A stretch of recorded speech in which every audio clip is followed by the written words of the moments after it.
Hi all, let's have the continuation of last class about static statistics. Until last class we completed what is drift and different types of drift, right? So now we will see the next characteristics that is dead time. Okay, so dead time is nothing but is the time required by the instrument to system to begin to respond to change in the measure. It means that the dead time is nothing but it's a warm up time. Okay, so the warm time is taken by the measurement to show their readiness so that it will start to it will start to respond to change in the measure. So that time required by measurement is nothing but it's a dead time.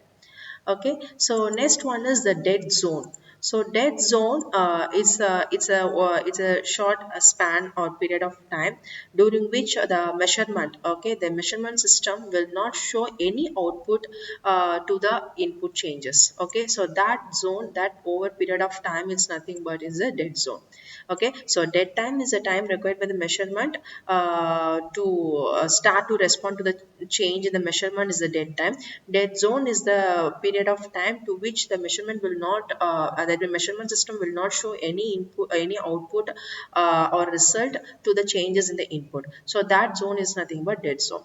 Okay, so the hysteresis is a phenomenon where we can study different outputs effects during loading and unloading in any system. Okay, that is the hysteresis, that output waveform we can say hysteresis loop.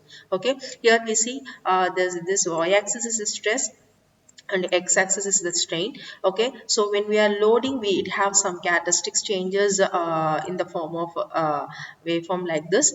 So we are during unloading it should follow the same pattern and it will close that loop. So when it follows this same pattern and close that loop, then the machine have very good hysteresis. It follows the same pattern of loading and unloading output effects. Okay, so where if you see any some deviation or deformation over there, then it will affect the characteristics of instrument measurement system again. So this waveform is very important when we want to study the different output efforts during loading and unloading in the system. Okay, so this graph again shows see this bold line is the measured value. It's like a true value, and this one is a measured value, is nothing but instrument reading. Okay, the instrument which is producing the reading, that one is the here is the measured value, this one is the true value. So this is the it follows the true value show clearly it follows the linearity curve, but whereas here the measured value given by the instrument is it's not it's almost it's follows the linear curve, but initially it doesn't have any output over there. So the time for the time taken by the instrument. Okay, so see here initially there is no output or from the instrument. So this is the time taken by the instrument to start to give response to the changes in the measure. So this duration, this time is nothing but the dead time. Whereas see here again along the vertical axis. Okay, this is the point end here, that is the dead time. If you draw the straight line from this dead time to the point where it meets the measured value, that distance is nothing but dead zone. This is the zone again. You can't see any output to the changes in the input. That is nothing but the dead zone. So here this graph clearly shows what is the dead time and dead zone. So next one is the threshold. We know, right, what is a threshold. So the threshold is nothing but a saturation point or the minimum value to which or below which there will you will not have any response of the particular machine.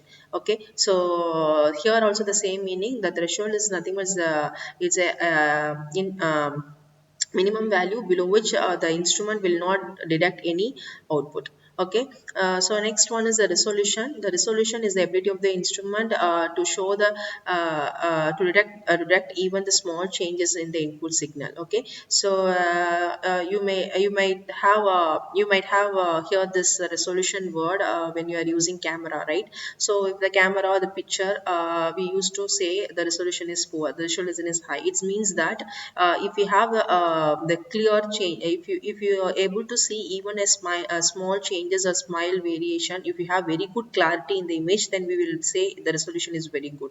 The same meaning here, that if the instrument is able to detect even a small changes in the input signal, whatever it's capturing, then that particular instrument has very good resolution. Okay, it's almost similar like the sensitivity.